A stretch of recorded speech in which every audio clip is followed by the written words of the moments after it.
മോളെ, വിജയചന്ദ്രനെ കുറിച്ച് എന്താ നിന്റെ അഭിപ്രായം? നല്ല അഭിപ്രായമാണ്. അച്ഛനെന്താ അങ്ങനെ ചോദിച്ചത്? അയാൾ ഇന്ന് എന്നോടൊരു കാര്യം പറഞ്ഞു. എനിക്ക് സമ്മതമാണ്. മോളൂടെ സമ്മതിക്കുകയാണെങ്കിൽ അച്ഛന് സമാധാനമായിട്ട് മരിക്കാമായിരുന്നു. അയാൾ നിന്നെ വിവാഹം കഴിക്കാൻ ആഗ്രഹിക്കുന്നു. വർഷങ്ങളായിട്ട് നിങ്ങൾ പരസ്പരം അറിയുന്നവർ. അങ്ങനെ ഒരാളാവുമ്പോ ഇനി അതല്ലേ നല്ലത്. അഞ്ജുവിനാണെങ്കിൽ വിജയചന്ദ്രന് വലിയ കാര്യമാണ്. വേണ്ട, അത് വേണ്ട അച്ഛാ. വിജയചന്ദ്രനെ അങ്ങനെ ഒരു സ്ഥാനത്ത് കാണാൻ എനിക്ക് കഴിയില്ല. അഞ്ജു, വാ മോളെ, പോ.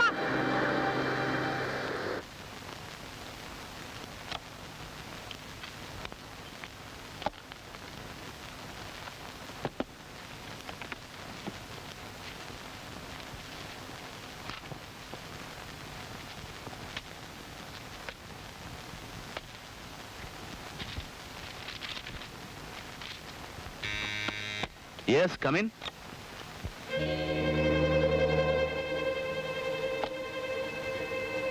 ലളിതേ, വരൂ. നിങ്ങൾ എന്താ എന്നെ പറ്റി വിചാരിച്ചിരിക്കുന്നത്?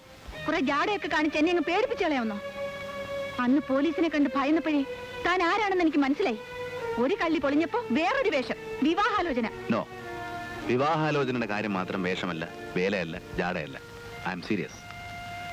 പിന്നെ ഈ വയസ്സുകാലത്ത് ഞാൻ നിന്നെ പ്രേമിക്കുന്നു എന്നൊക്കെ പറയുന്നത് ബോറാണ്. But I like you. Stop it. ആ കൊലപാതകത്തിന്റെ കാര്യം പറഞ്ഞ് എന്നെ ബ്ലാക്ക്മെയിൽ ചെയ്യാനാണ് വിചാരമെങ്കിൽ വേണ്ട. എനിക്ക് അങ്ങനെ പേടിയൊന്നുമില്ല. സത്യം ഞാൻ പറയാം. റോബർട്ടിനെ കൊന്നത് ഞാനാണ്. നിങ്ങൾക്ക് എന്നെ എന്ത് ചെയ്യാൻ കഴിയും? ഞാനാണ് ആ ശവം കടലിൽ കൊണ്ടുപോയിട്ടത്. തെളിവില്ല, സാക്ഷിയില്ല. പിന്നെ നിങ്ങൾ എങ്ങനെ തെളിയിക്കും? തെളിയിക്കേണ്ട ആവശ്യമില്ല. കാരണം റോബർട്ട് മരിച്ചിട്ടില്ല. Yes, he is still alive. കള്ളം, പച്ചക്കള്ളം. വിശ്വസിക്കുകയോ വിശ്വസിക്കാതിരിക്കുകയോ അത് നിങ്ങളുടെ ഇഷ്ടം. പക്ഷേ റോബർട്ട് മരിച്ചിട്ടില്ല. ഇന്നലെ ഞാൻ അയാളെ 2 തവണ കണ്ടു. ഇന്നലെ വരെ ലളിതയാണ് കൊലപാതകം എന്നായിരുന്നു എന്റെ ധാരണ. നിങ്ങളെ പിന്തുടർന്നതും മാനസികമായി കുറെ ബുദ്ധിമുട്ടിപ്പിച്ചത് അതുകൊണ്ടാണ്. പക്ഷേ റോബർട്ടിനെ നേരിൽ കണ്ടപ്പോ എനിക്ക് എവിടെയോ തെറ്റുപറ്റിയെന്ന് മനസ്സിലായി. ലളിത എന്ന് അടിച്ചപ്പോ അയാൾ ബോധം കെട്ടതാണ്, പക്ഷെ മരിച്ചില്ല. റോബർട്ടാണ് മരിച്ചതെന്ന് പോലീസും പത്രങ്ങളും പറയുന്നല്ലോ. അത് പോലീസിന്റെ ഒരു തന്ത്രം. അങ്ങനെ ഒരു വാർത്ത പ്രചരിപ്പിച്ചാൽ റോബർട്ട് പുറത്തു വരുമെന്നായിരുന്നു അവരുടെ ധാരണ. അവരുടെ ഭാഗ്യത്തിന് അന്നൊരു അജ്ഞാത ശവം കടൽ തീരത്ത് അടിയുകയും ചെയ്തു. ആ ശവമാണ് റോബർട്ടിന്റെ എന്ന് പറഞ്ഞ് മോർച്ചറിൽ സൂക്ഷിച്ചിരിക്കുന്നത്. പിടുവായനാണെങ്കിലും ആ അലക്സ് നല്ലവനാ. ഞാൻ ആരാണെന്നറിഞ്ഞപ്പോ സത്യമല്ല അയാൾ എന്നോട് തുറന്നു പറഞ്ഞു. ആ വലയിലൊന്നും അവൻ കുടുങ്ങാൻ പോകുന്നില്ല. അതിലും വലിയ വല വിരിച്ചവനാ ഞാൻ. പക്ഷെ ഞാൻ തോറ്റുപോയി. എന്നെക്കുറിച്ച് ഞാൻ നിങ്ങളോട് പറഞ്ഞതിൽ 2 കാര്യമേ സത്യമായിട്ടുള്ളൂ. 1, എന്റെ പേര്. 2, ഞാൻ സുകുമാരന്റെ സുഹൃത്തായിരുന്നു എന്ന കാര്യം. യെസ്, സുകുമാരന്റെ സുഹൃത്ത് മാത്രമായിരുന്നില്ല, ഒരു വഴികാട്ടി കൂടിയായിരുന്നു. സുഗു മരിച്ച ദിവസം രാത്രി അത്താഴത്തിന് ഒരു അതിഥി കൂടി ഉണ്ടാവുമെന്ന് പറഞ്ഞത് ഓർക്കുന്നുണ്ടോ? ആ, ഞാൻ ഇന്ന് ഓഫീസിൽ നിന്ന് 6:30 വരും. നമുക്കിന്നൊരു നാടകത്തിന് പോകാം. എന്റെ ഒരു സുഹൃത്തും ഉണ്ടാവും. അത് ഞാനായിരുന്നു.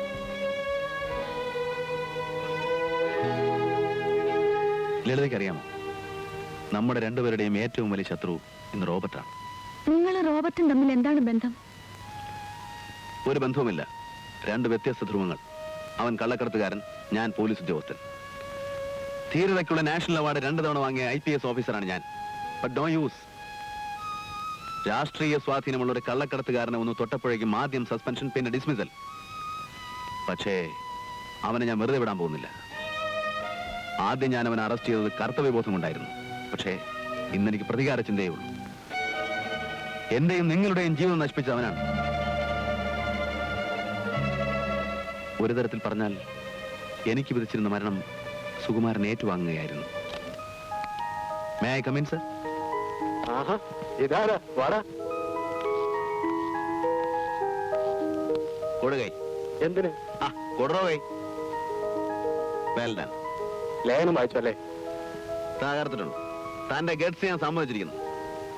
ആ റോബർട്ടിനെ പോലെയുള്ള ഒരാൾക്കെതിരെ ഇത്രയൊക്കെ എഴുതാന്ന് വെച്ചാൽ ഇറ്റ്സ് സംതിങ് ഗ്രേറ്റ്. പൊക്കാതെ അധികം പൊക്കാതെ, നിലത്ത് നിർത്ത്. അല്ലടോ, ഞാൻ ആത്മാർത്ഥമായിട്ട് പറഞ്ഞതാ. ഞാനാണെങ്കിൽ കഴിഞ്ഞ 2 വർഷമായിട്ട് ഈ റോബർട്ടിന്റെ പിന്നാലെ തന്നെ ഉണ്ട്. എന്നിട്ടും എനിക്ക് കിട്ടാത്ത പല പോയിന്റ്സും തന്റെ ഈ ലേഖനത്തിലുണ്ട്. ഇതെങ്ങനെ സംഘടിപ്പിച്ചു? അയ്യോ, അത് മാത്രം ചോദിക്കല്ലേ, ട്രേഡ് സീക്രട്ടാ. എഴുതിയത് ഒരു ചെറിയ ലേഖനം. ഡീറ്റെയിൽസ് ആനും പുറകെ വരുന്നുണ്ട്. ഒന്നുകിൽ അവനകത്ത്, അല്ലെങ്കിൽ എന്നെ അവൻ തട്ടും. എടോ, കുറച്ച് കാര്യങ്ങൾ എനിക്കും പറഞ്ഞതാ. അവാർഡും പ്രൊമോഷനും ഒക്കെ കിട്ടുമ്പോൾ ഞാൻ കമ്മീഷൻ തരാന്നേ. ഇന്ന് ഞാനൊരു പണി പറ്റിക്കും. എന്ത് പണി? അത് ഞാൻ പറയില്ല. സസ്പെൻസാ. പറയടോ. No, suspense is suspense.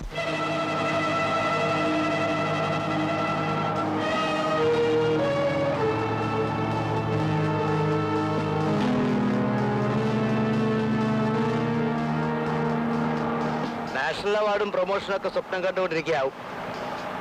നാളെ നേരമൊന്നും എടുത്താൽ പത്രങ്ങളിലൊക്കെ നല്ല കവറേജ് ആയിരിക്കും. റോബർട്ടിനെ അറസ്റ്റ് ചെയ്ത മഹാൻ ധീരൻ താൻ എന്നെ അറസ്റ്റ് ചെയ്തപ്പോ ഞാൻ എതിർക്കാതിരുന്ന എന്തുകൊണ്ടാണെന്ന് അറിയാവോ? ഇറങ്ങിപ്പോരാമെന്ന് ധൈര്യമുള്ളതുകൊണ്ടാണ്. ഇപ്പൊ എന്നെ ഇവിടെ ഇറക്കിയാൽ തന്നോട് ഞാൻ ക്ഷമിക്കാം. ആഫ്റ്റർ ആൾ താനൊരു മലയാളിയാണല്ലോ. തന്റെ വിവരക്കേട് കൊണ്ട് പറ്റിയതാണെന്ന് ഞാൻ വിചാരിച്ചോളാം.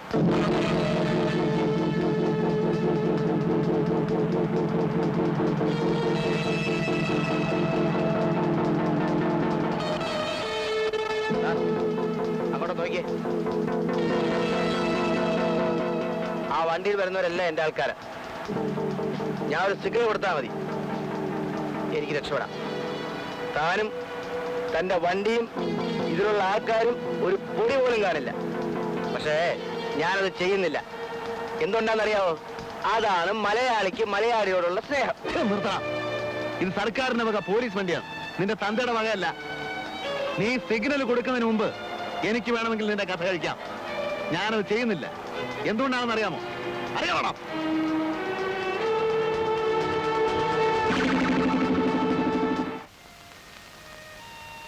തെറ്റുപറ്റിയത് എനിക്കാണ്.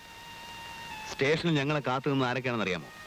Home minister, IG, police commissioner.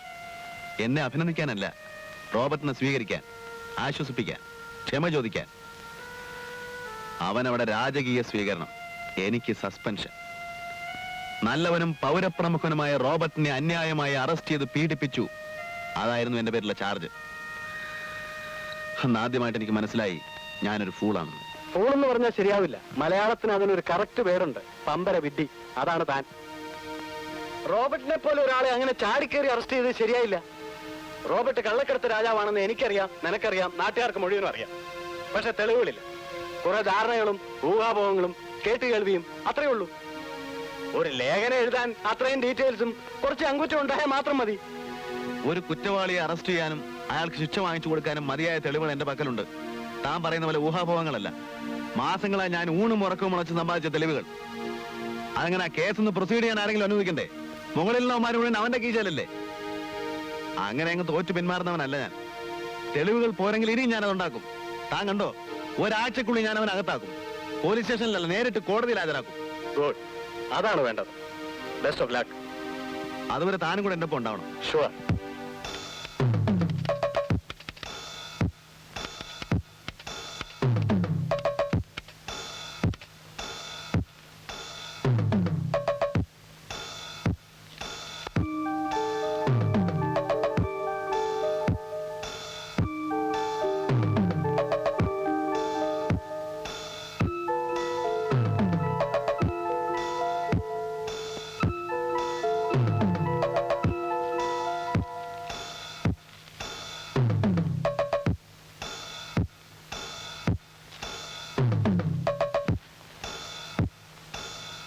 Composing section में दे दो।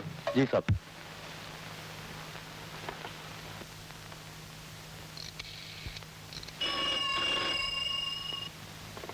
Hello.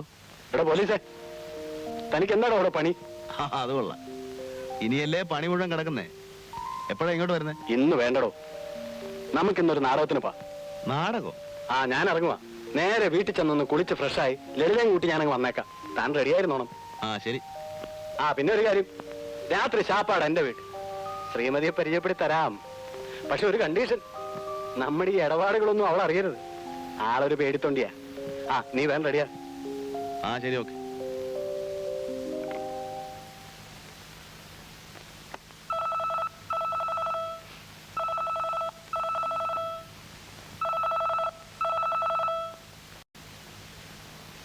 Hello. Mister Vijayendran. Yes. I am Robert. ഞാൻ ഇന്നൊരു കൊലപാതകം ചെയ്യാൻ പോവുകയാണ്. നിന്റെ സുഹൃത്ത് സുകുമാരനെ രക്ഷിക്കാമെങ്കിൽ രക്ഷിച്ചോ. Just for a challenge. No Robert, Robert please. Robert please.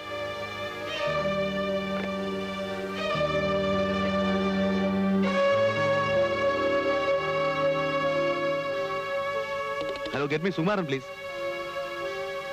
He's not there.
സുകുമാരനെ വധിക്കുകയും എന്നെ ഡിസ്മിസ് ചെയ്യുകയും ചെയ്തോടെ ശത്രുക്കളെല്ലാം ഒതുങ്ങിയെന്നായിരുന്നു റോബർട്ടിന്റെ ധാരണ.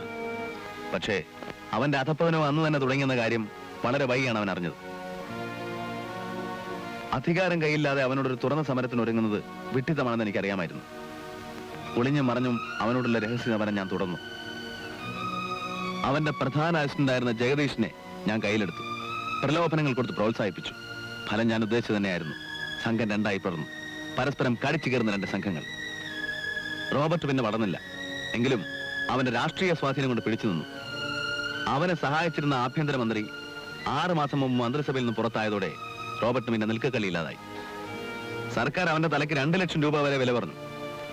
എല്ലാം നശിച്ചെങ്കിലും കോടിക്കണക്കിന് രൂപ വില വരുന്ന രത്നങ്ങളുടെ ഒരു ശേഖരം തന്നെ അവന്റെ കൈവശം ഉണ്ടായിരുന്നു. ഓടിച്ചോടി കേരളത്തിലെത്തി ഇവിടെ നിന്ന് ഏതെങ്കിലും വിദേശ രാജ്യങ്ങളിലേക്ക് കടക്കാനായിരുന്നു അവന്റെ പരിപാടി. കേരളത്തിൽ അവൻ എത്തുമെന്ന് ഇവിടുത്തെ പോലീസിന് ഇൻഫർമേഷൻ കൊടുത്തത് ഞാനാണ്. ആ മരണപ്പാച്ചിലിനിടയ്ക്കാണ് അവൻ ലളിതയുടെ വീട്ടിൽ വന്ന് കയറിയത്. A strange coincidence. രത്നങ്ങളടങ്ങിയ ആ ബ്രീഫ് കേസ് തിരികെ കിട്ടാതെ അവനൊന്നും ചെയ്യാനാവില്ല. പണമില്ല, സഹായിക്കാൻ ആരുമില്ല. അത് തിരികെ കിട്ടാൻ അവൻ എന്ത് മാർഗവും പ്രയോഗിക്കും. പേടിക്കാനൊന്നുമില്ല. നേരിട്ടൊരു ആക്രമണത്തിന് തൽക്കാലം റോബർട്ട് മുതിരുകയില്ല. പക്ഷേ നമ്മൾ സൂക്ഷിച്ചിരിക്കണം. അസാധാരണമായിട്ട് എന്തുണ്ടായാലും എന്നെ അറിയിക്കണം. അപരിചിതരെ ഒന്നും വിശ്വസിക്കരുത്, എന്നെ ഒഴിച്ച്. ഞാൻ പോട്ടെ. ശരി, ഞാൻ നാളെ അങ്ങോട്ട് വരാം. പിന്നെ തൽക്കാലം മേനോ സാറിനോടൊന്നും പറയണ്ട.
പേടിക്കണ്ട, നിന്നെ ഞാൻ ഉപദ്രവിക്കില്ല. എന്റെ ആ സൂട്ട് കേസ് അവിടെ നിന്റെ കയ്യിലോ അതോ വിജയന്റെ കയ്യിലോ? അത് തിരികെ തരുന്നതാണ് നല്ലത്. നീ നിന്റെ കുടുംബം ഒരു ശാപം പോലെ എന്നെ പിന്തുടരുകയാണല്ലോ. ആദ്യം സുകുമാരൻ, ഇപ്പൊ നീ രക്ഷപ്പെട്ടോടി വന്ന് എന്നോട് പ്രതികാരം ചെയ്യുകയാണല്ലേ? പറയടി, പെട്ടിവിടെ. എനിക്കറിയില്ല. കള്ളം പറയരുത് റോബർട്ട്, സത്യമായിട്ട് എനിക്കറിയില്ല. എനിക്കറിയില്ല.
നാളെ ഞാൻ ബോംബെക്ക് പോകും. അവിടെ ചെന്ന ജോലി തിരികെ കിട്ടും. പക്ഷേ ജോലി തുടരാൻ പഴയ ആവേശമൊന്നുമില്ല. ഇനി ലക്ഷ്യമൊന്നുമില്ലല്ലോ. ലളിത ഇനി ബോംബെക്ക് വരില്ലെന്നറിയാം. ഒന്ന് തമ്മിൽ കാണണമെങ്കിൽ ഇവിടെ വരണം. ലളിത പറയൂ, ഞാൻ വരണോ?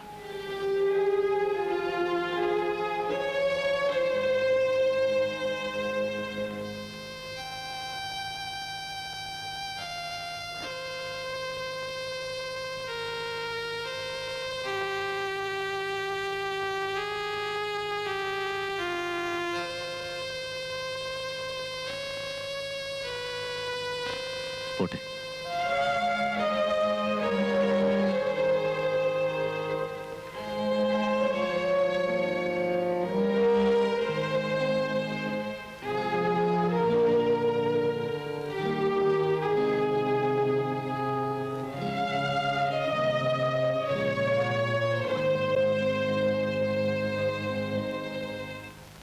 Your attention, please.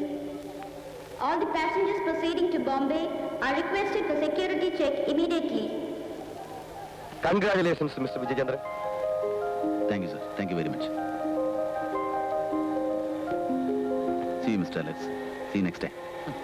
Next time എന്ന് പറയുമ്പോൾ അടുത്ത പ്രാവശ്യം. ഇനി വരൂ.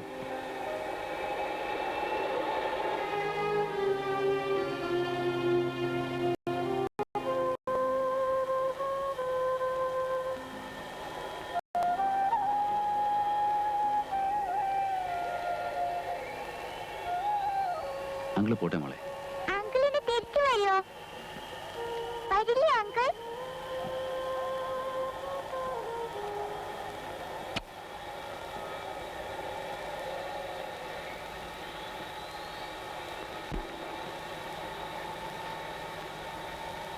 എന്നോടൊന്നും പറഞ്ഞില്ലല്ലോ. മടങ്ങി വരുമോ? തീർച്ചയായും.